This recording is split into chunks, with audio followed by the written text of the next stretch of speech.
Hello, mic test.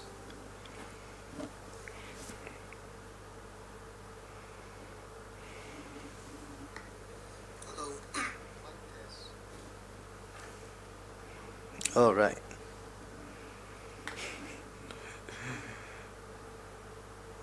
I exist. That's funny. Why do you talk like a philosopher?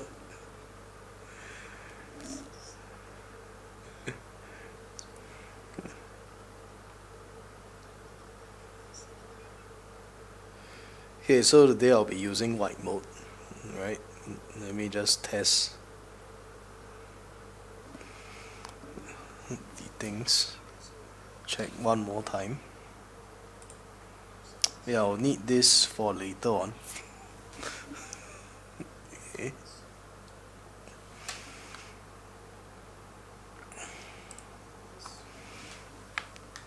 Okay, so everything's set.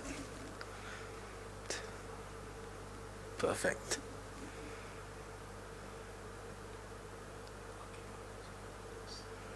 Alright, perfect. Okay. Hello everyone. So, welcome to tonight's Facebook Live session brought to you by Maths Heuristics. So if you haven't already, you can download the notes. Wait, this one is 2. Okay, you can download the notes from mathsheuristics.com/blog. Okay, and this happens every Wednesday at 8 p.m. So there's about less than a month for the P6s before the PSLE. Let me try to bring across a few important points that you may need to know that may or may not help you in the upcoming PSLE. Okay?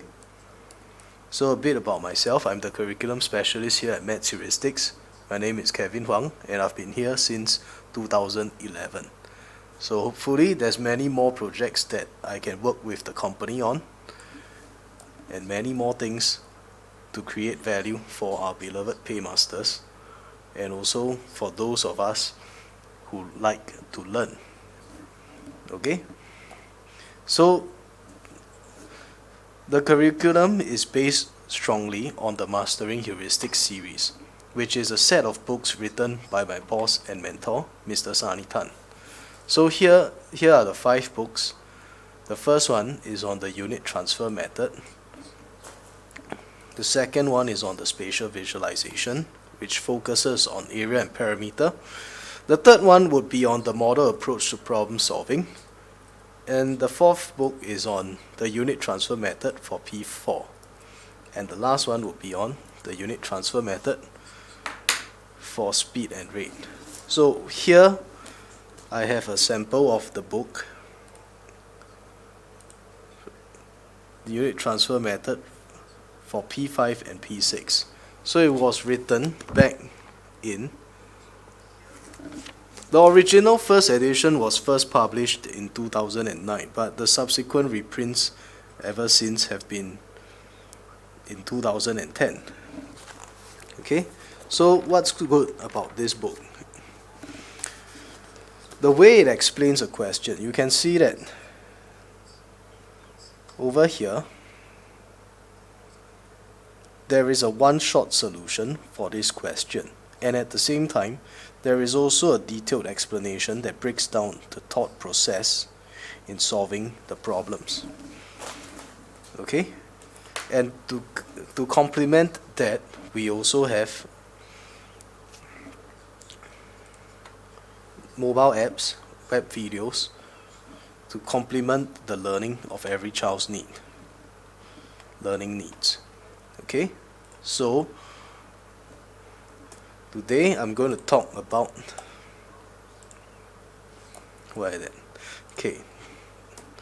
the volume of solids. And the volume of solids, this is one topic that some students have misconceptions about. I will do my best to address them over here tonight. Okay, you will see that solids and liquids have different properties, For those of you who attended Mrs. Linda Cole's Facebook Live, you all would know. Okay, they have very different properties, and hence you cannot take how a liquid behaves and put it into how a solid behaves in the context of volume. Alright, especially for cubes. Okay, let me just shout out to everyone who's here so far.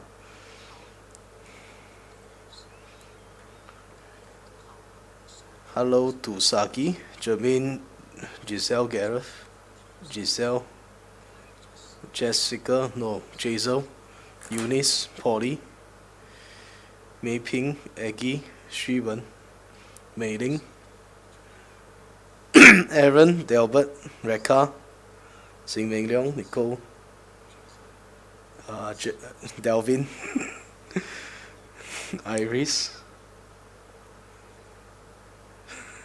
May. Oh, there's a lot more of you. Okay, so let's begin.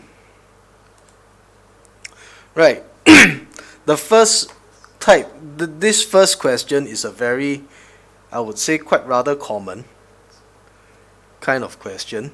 How many 3 cm cubes can be put together into a rectangular container measuring 30 cm by 25 cm by 10 cm? So first things first, you will see over here that this is a very, very common misconception. Okay, let me type it out. Okay, confusion alert.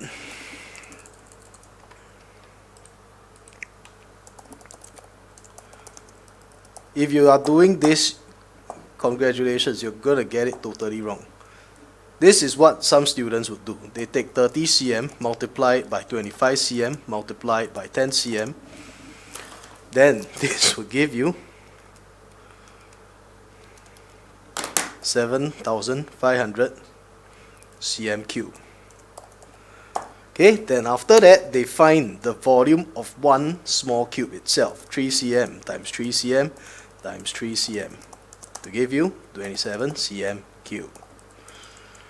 And after that, they take the total volume of the rectangular container and they divide it by 27 cm cube. Okay?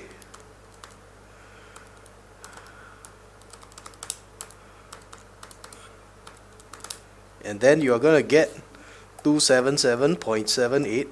So they round it down to 277, or worse, some of them will just round it up. Okay?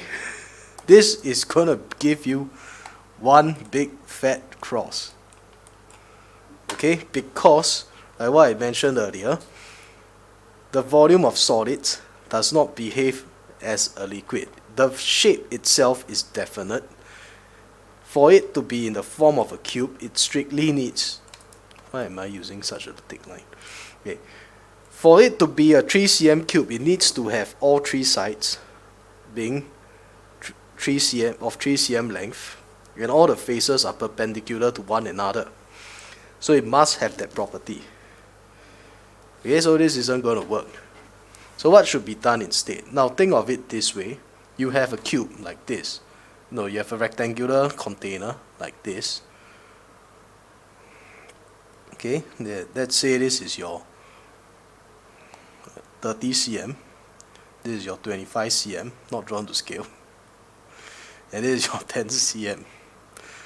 So you have to first see how many cubes, how many complete cubes you can put along the 30 cm edge.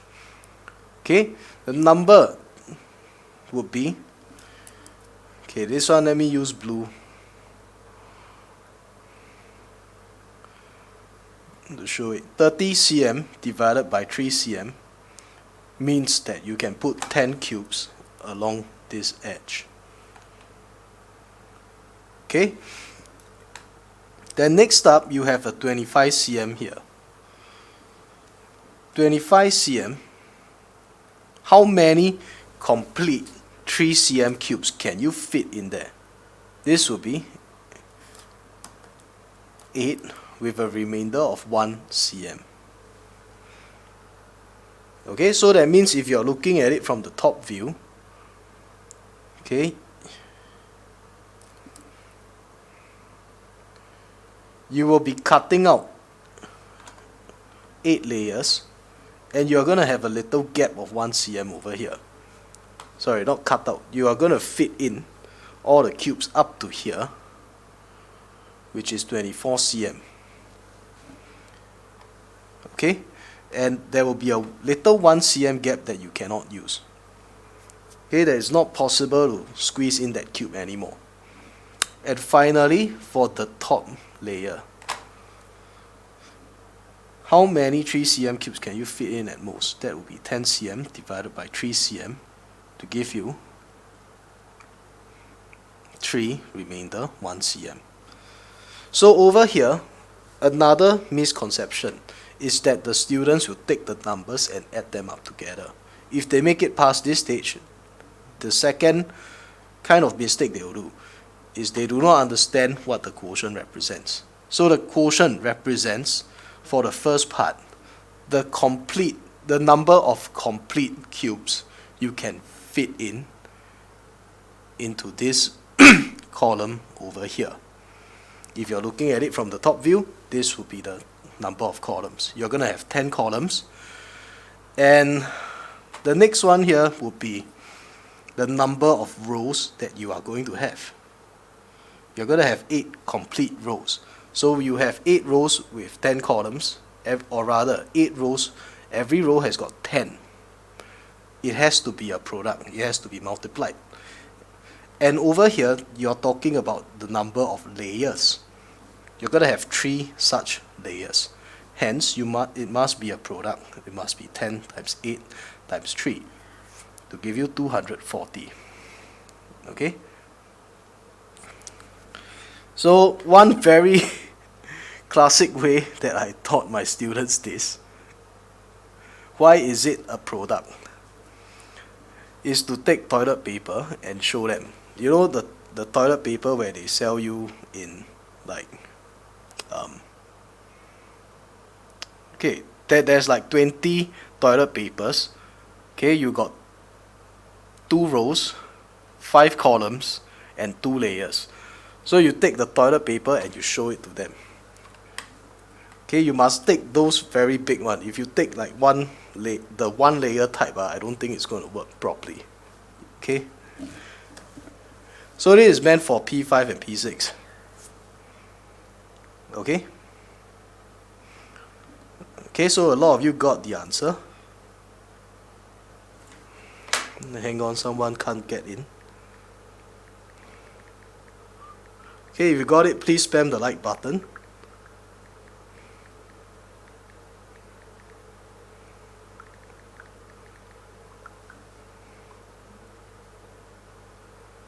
Okay. Right. Okay, maybe if I have time later, I'll go and try to look for it and show you what I mean. Okay, so the second question follows a very similar idea, but you notice that I have put in a little constraint over here. Okay, the boxes can only be oriented in one particular direction. Okay, so let me just read out the whole question first. Identical boxes measuring 12 cm by 8 cm by 10 cm are put into a rectangular container measuring 54 cm by 24 cm by 45 cm. What is the maximum number of boxes that can be put into the container if the boxes can only be orientated in one particular direction? So why do I want to put this constraint over here? Okay, I don't have the permission from my friend to share her solution. Her solution shows 54. And that can be obtained if you put them in a very specific order. So the way that works is that you have to really go through several trial and error to get this question done. If that was the intention of the teachers, trust me, I think like about only 1% of the Singapore students can do it. Okay. at the P6 level. If this was to come out for PSLE, only 1% would be able to do it, and there's going to be a lot of complaints to SEAB after that. So for SEAB, what they would do is they would set a question that is rather hard to have ambiguous answers. So this is quite similar in idea to PSLE 2015 question paper 2 question 13. Okay, but this is an area and parameter kind of question. This is on area. The idea is similar to that. You have to test out a few different orientations. So anyway, to deal with this, right,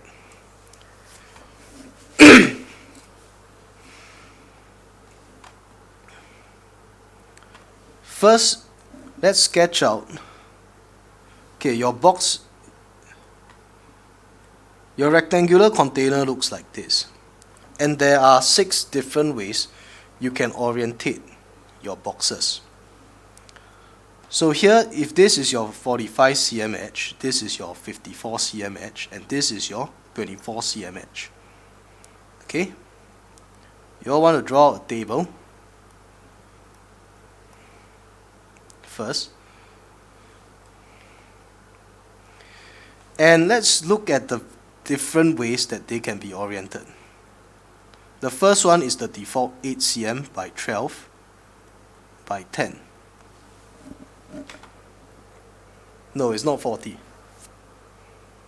Okay? 8 by 12 by 10. So if we are to put it in this manner, 45 cm gets divided by 8. Okay? You will get a quotient of 5.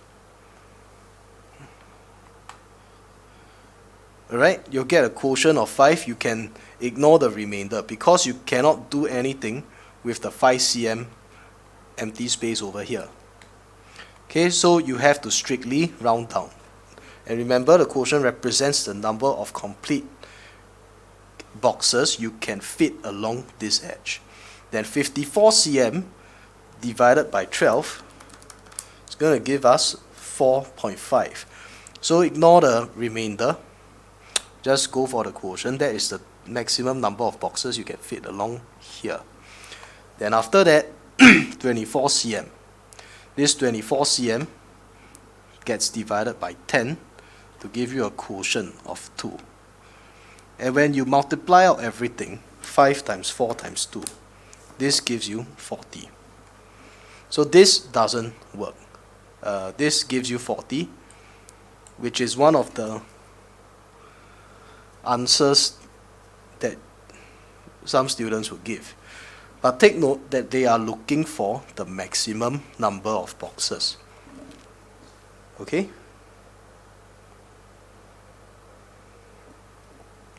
Yeah, it's 50. Okay, so why is it 50? So what are the other ways that these boxes can be oriented? It has to be, okay, now I keep the 8 cm height and I tilt the box. So now this becomes 10 and this becomes 12. So if I take 45 divided by 8 again, I will get 5. 54 divided by 10, the quotient will be 5. 24 divided by 12, the answer here will be, the quotient here will be 2. Exactly 2. So 5 times 5 times 2 is going to give us 50. Okay? So how can we conclude that this is 50? We have to continue to list on the other possibilities. So if you do it with this systematic listing idea, it becomes easier. I wouldn't say it's easier, but it becomes a lot clearer on which orientations you've considered and which ones you have not. So the other way here is to put the 10 over here, put the 12 over here, and this would be 8. If we put it this way, 45 divided by 10 gives us a quotient of 4. 54 divided by 12 gives us a quotient of 4. 24 divided by 8 gives us a quotient of 3. So 4 times 4 times 3 gives us 48. Okay, then we consider the other way. If this is 10 and this is 8, this would be 12. Okay, so 45 divided by 10 gives us a quotient of 4. 54 divided by 8 gives us a quotient of 6. Then 24 divided by 12 gives us a quotient of 2. So 4 times 6 times 2 is going to give us 48 as well. Right? Then next up, if this were to be 12 and this were to be 8 and this were to be 10, 45 divided by 12 will give us a quotient of 3. 54 divided by 8 gives us a quotient of 6. 24 divided by 10 gives us a quotient of 2. So 3 times 6 times 2 gives us 36. And the final one, where this is 12 and this is 10 and this is 8. Okay, this will be the quotient here will be 3. The quotient here will be 5. The quotient here will be 24 divided by 8, 3. So 3 times 5 times 3 gives you 45. So you can see that out of all the possible orientations, okay, only one particular orientation, this is the maximum. Okay? Okay, without this restriction, good luck in finding out the maximum number. My friend got 54. Okay, Nicole Ang, she got 54. Without this restriction, but you're gonna have to crack your brain to really find that out. So I leave that as an exercise to you. Yeah, this one is like listing, systematic listing, trial and error. Okay, because you have, in order to prove that this number is the maximum, you have to know the values of all the other numbers.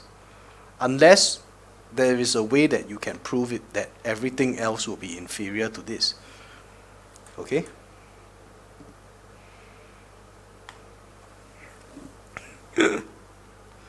Okay. Unfortunately not. This is like, you have to consider all the possibilities. Okay, you got it? Please spam the like button. Okay, so they prepared a little something for all of you. Also, gonna be quite different, I would say.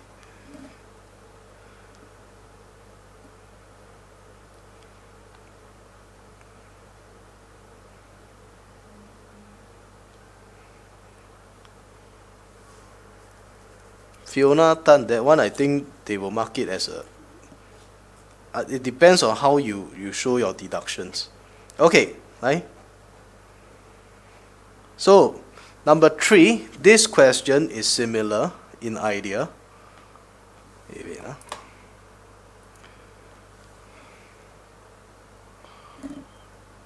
to PSLE 2013, paper 2, question 18. Okay, in essence, it is very similar to this. Probably you will be getting one of these practice papers with this question inside it. So when you see it, you'll know it. Okay, an open box measuring 10 cm by 10 cm by 12 cm is fully packed with 1 cm cubes. So how many of these cubes would be touching the sides and base of the box? So you notice that there are two very important constraints here. First, the box is open. Okay? And then next up, you will see that you want to know the number of cubes that touches the sides and the base of the box. Nowhere did they mention that you are covering the top of the cube, the top of the box, right? So over here, okay, here is my little surprise for you. Okay, just to show you a solid model, a concrete model of how it looks like. So this is the little little toy I've prepared for you to see. So this is a box. This is an open box, to be more precise, and all these little sticks here are touching the edges and the sides of the cube. The base of the cube is also touching. Wait, what am I trying to say? Okay, the base of the box is also filled up with all these things, and I've removed off the inside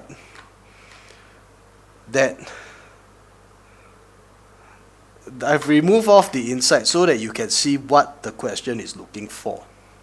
Okay, there are two main ways about this. Okay, do you all want to see this? You all need me to like kind of show it around? Okay. Oops. Yeah, there's a problem with this.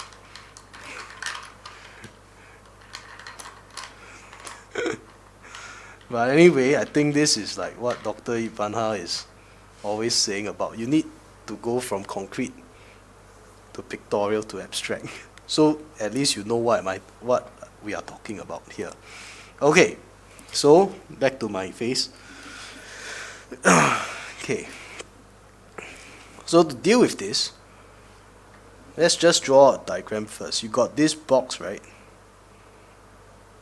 Okay.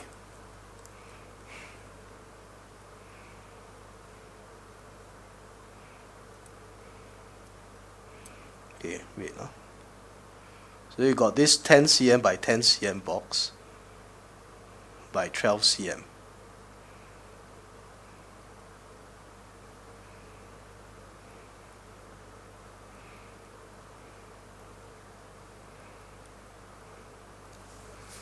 Okay, so if we are to consider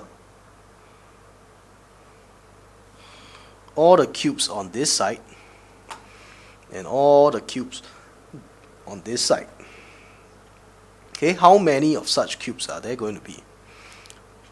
There's going to be 12 cm. No, there's going to be 12 times 10 to give you 120 on each of these edges here. Correct? So you can times this by 2 to give you 240. So this is for the blue ones. Then we can consider these sides over here.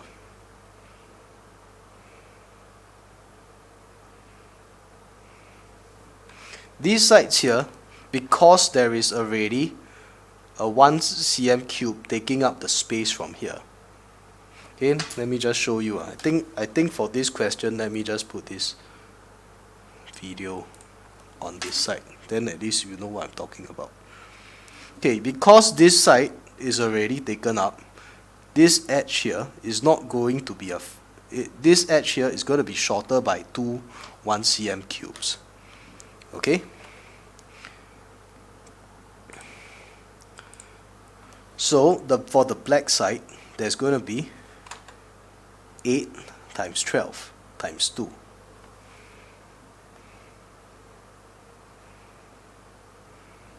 And this will give us 192.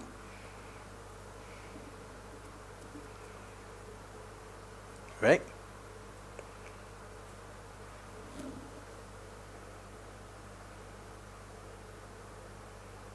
Then finally on the inside, now if you view it from the top, okay, I think let me try to make this a bit bigger first. Okay, if you view it from the top, now we consider all these cubes over here. Because at the bottommost layer, they have already been taken up by the blue side and the black side. There is going to be 8 cm remaining, and there's going to be 8 cm remaining over here. So this will be 8 times 8 to give us 64.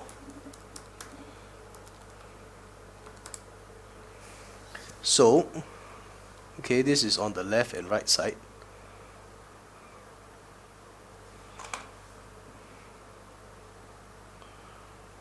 This is on the front and back. How do you all get 385?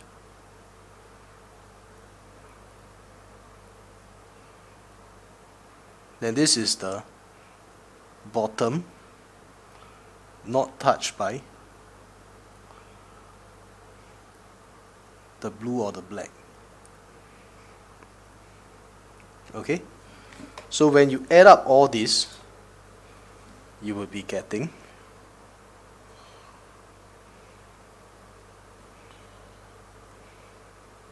$496.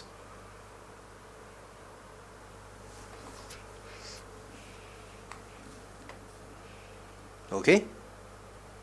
How did you all get 385? Was there something that you all thought about that I didn't?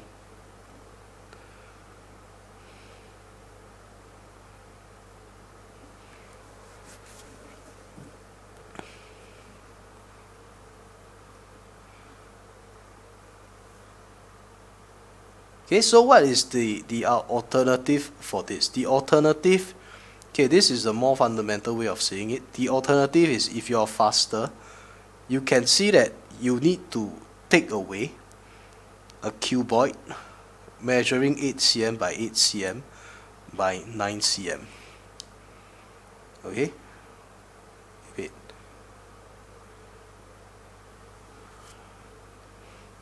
Yeah, you need to take away 8 cm by 8 cm by 9 cm. So, you find out the method 2 here is, the alternative may not be that easy to see. You take 10 times 10 times 12 to find out your total number of cubes, and then you take away this cuboid over here. This will be 8 times 8 times 9.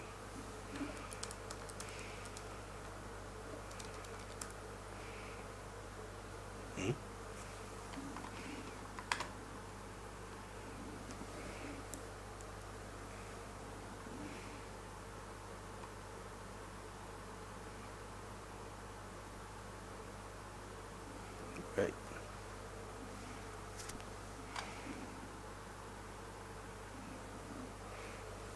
Wait.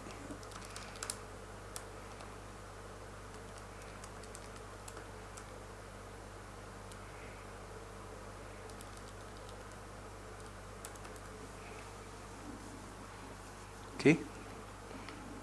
Wait, I think something went wrong over here. Okay, never mind. I'll try to deal with method 2 later on. Okay, but anyway, let's move on to number 4. Okay, now I will shrink the video.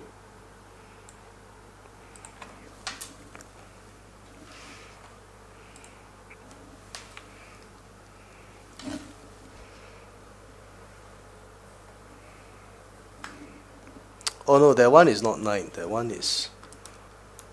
Yeah, don't bother about the method 2 if you don't get it. Yeah, okay, wait. This one should be 11. I saw the dimension wrongly. This one should be 11.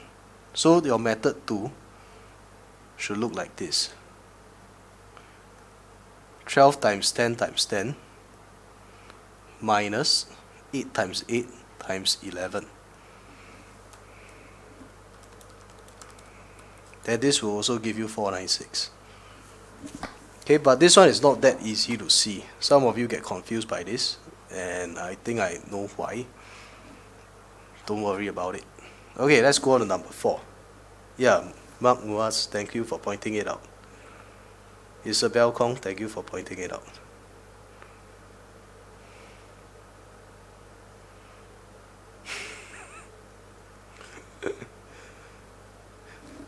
No, I saw the wrong number. It gets kind of panicky when there's so many people. Yeah. Right, thank you for pointing it out. So the diagram below, okay, let's go on to number 4. Okay, this question is very similar in idea to a very recent PSLE. Okay, so everything that I'm sharing with you came out in the past PSLEs before. So you can tell that this is quite relevant to your thought process.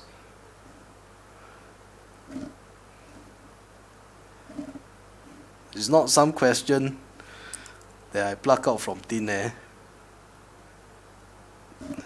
that is overly difficult. Okay. Alright, the diagram below shows a 10 cm cube with its outer face being painted red. So it is evenly cut into 2 cm cubes. So how many 2 cm cubes could be cut from it? How many 2 cm cubes have red paint on only one of its faces? Yeah, it gets quite panicky. It gets quite panicky. Hi Brian or Audric. Okay. So help me say happy birthday to your brother, Audric. Okay. So anyway, okay, coming back to here. Now, how many 2 cm cubes can be cut from it? So let's look at it this way. If we are to partition them into 2 cm intervals,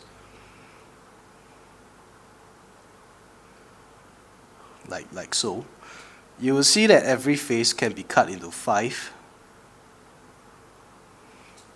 Every face can be cut into 5 columns, and every row can be cut. Every face can be cut into 5 rows as well. Okay, so if we are to extend this cut everywhere around it. Okay, by the way, if you are drawing your diagrams in PSLE itself, please use a pencil. Okay, because your correction tape is strongly not recommended, so I strongly recommend you to use something that's erasable. Yeah, okay, so this is the best thing about PDF. You can cut them all up like this. Okay, use a pencil and draw it on your diagram if you need to. Okay, don't take any chances. Go for safety. So once you got this already, you can see that every row has got, okay, if we look from the top, every row over here has got 5, every row has got 5 cubes that can be cut out. Every column has got 5 cubes also. So there's also 5 layers, as it can be seen. So 10 cm divided by 2 cm gives you 5. So 5 times 5 times 5 gives you 125. Alright. No, Nicole, you can't do that. You cannot take 10 times 10 times 10 divided by 2 times 2 times 2. Nicole, please look back at question 1 for the explanation why.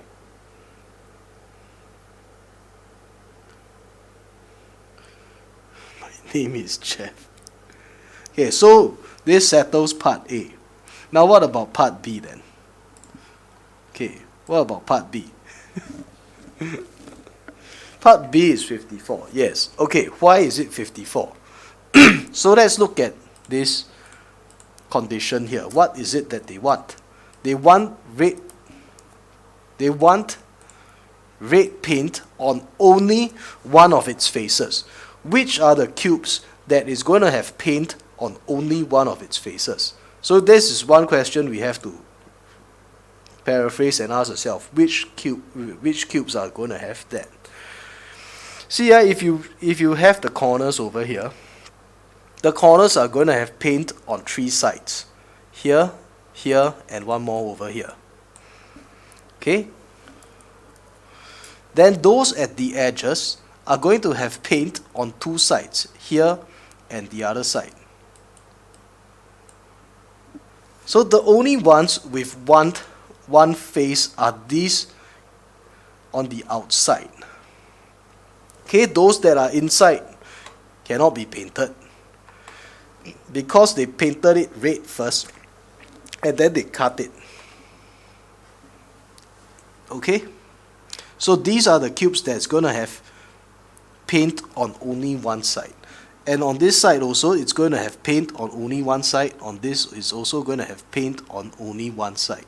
So you can see that every face is going to have 9 faces. 9. Sorry, what am I saying? Sorry, I'm panic already. Every face is going to have 9 red cubes painted on only one of its faces. So this would be 6 times 9 to give you 54. Okay, this will settle part B. Alright, this will be the answer. Okay?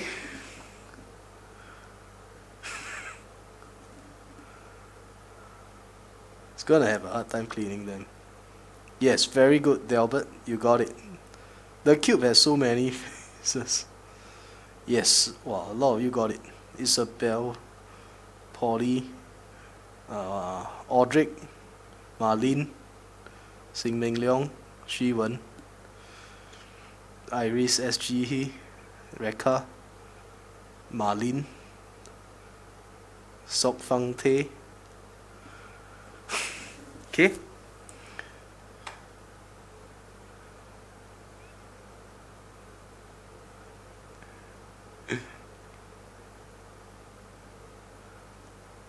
Okay, very good. Okay, thank you all for being so participative today. Okay, so remember the main thing about volume here for Nicodim is that you cannot treat it as a liquid.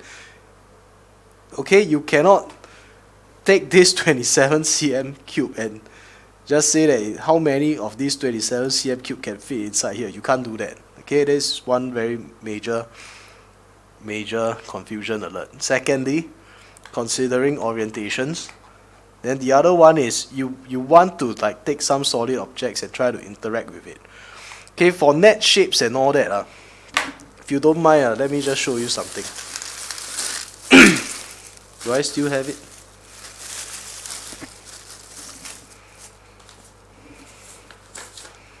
Hang on. Okay. For those net shape kind of question, this is what I suggest. You trace out the shape and draw it out and cut it out. Because by playing with it physically, you get to appreciate the idea better. Okay, probably I'll do one next time. Alright, so anyway, thank you all for tuning in. So over here, if you'd like to find out more about how to solve word problems, there is a unit transfer method workshop being held this weekend on Sunday, 1st of September, from 1 PM to 4 PM. And it will be held at block 824, Tampines Street 81, number 0120. Okay, let me just type out the link real quick. Hang on.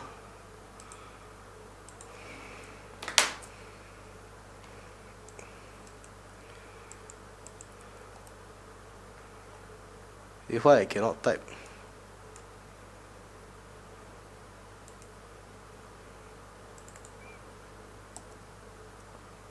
Okay.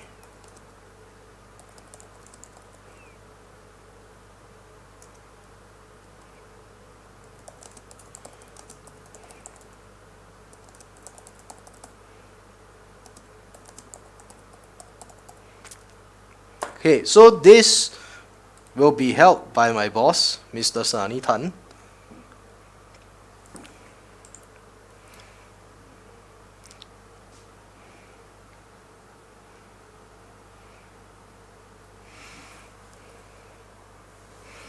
Okay, and with this, what will you get? First, you will get a complimentary guidebook.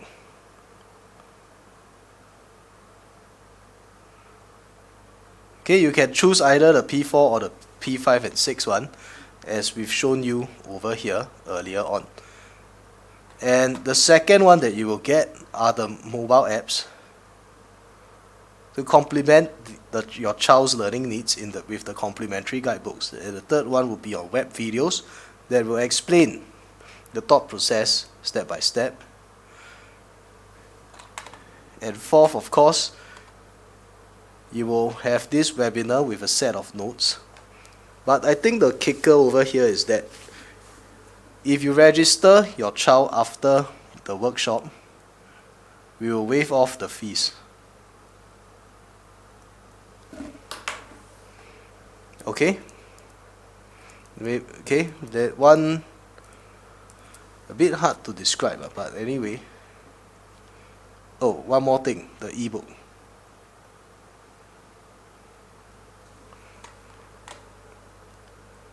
Okay, the total cost you can read it up over here, and trust me, I don't think anyone delivers as much value as we do. Okay, this one I can tell you straight up front. For the money you're paying, the value you get is gonna supersede all of this. Okay? But even if you don't, I'm okay with it. Personally, I'm grateful to have an audience.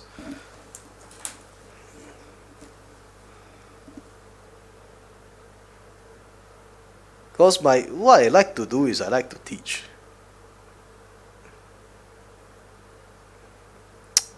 A unicorn, stop talking nonsense here.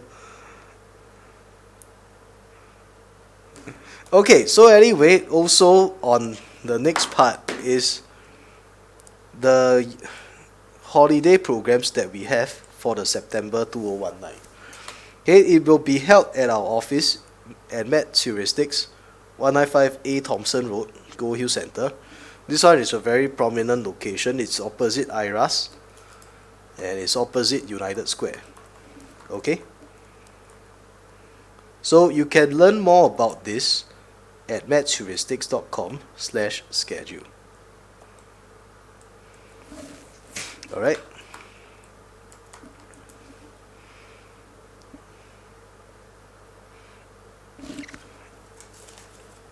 Yeah, teaching is quite fun actually. If you the satisfaction comes when you encounter a student who has a learning issue and you think very hard on how to break how to get the point across to him. And I think that is the fun part. Okay, it's also a problem solving on my part. And the problem solving issue is quite, how to say, there's job satisfaction in this, I would say.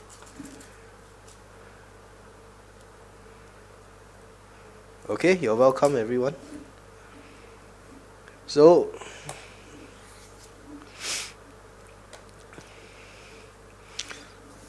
this is the main part that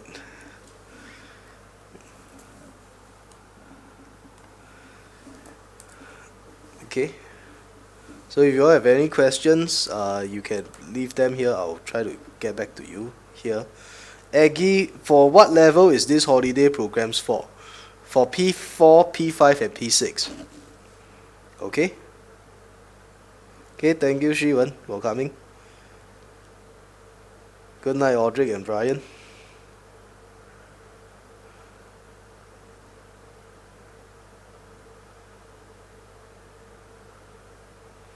Bye Polly.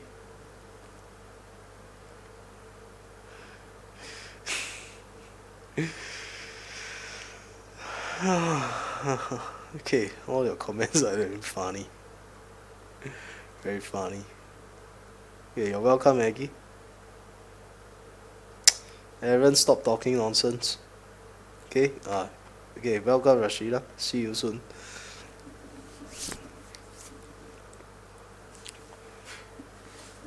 Oh, I forgot to pin the post. Oh, no. Where is it?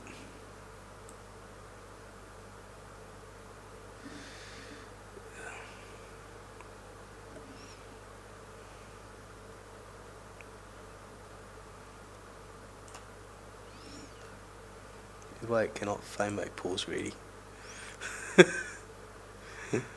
Okay. Yeah.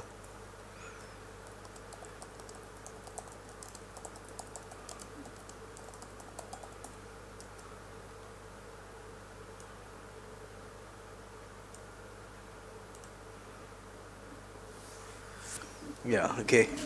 Got it. Okay, see you all soon.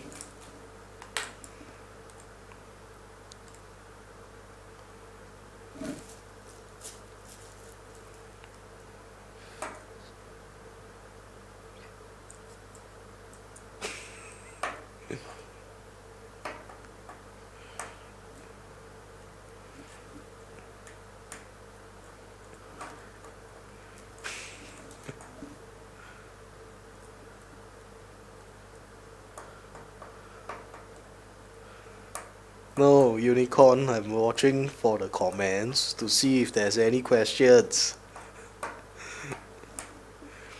Yeet. Why y'all like to yeet so much?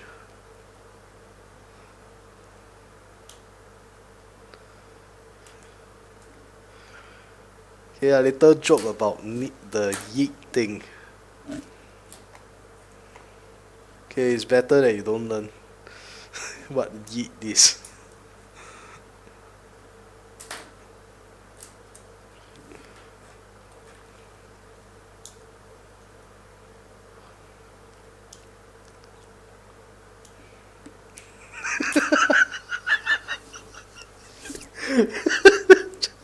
Yeet means good luck.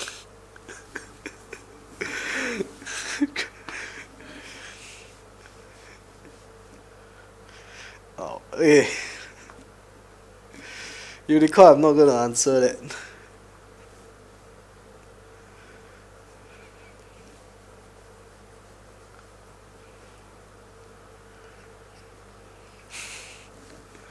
Okay. So anyway, another fun part about teaching primary level is that all of you have a lot of funny things to share. But at least not so bad. At least tonight you all share it after the lesson itself. So I quite happy for that. Okay, all the P6ers please. All the P6ers please take your PSLE seriously.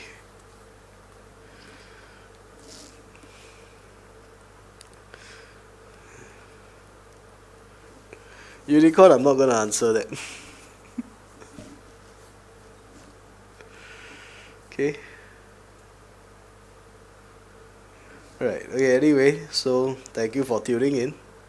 This is Kevin from Heuristics signing off. See you all soon. Bye bye.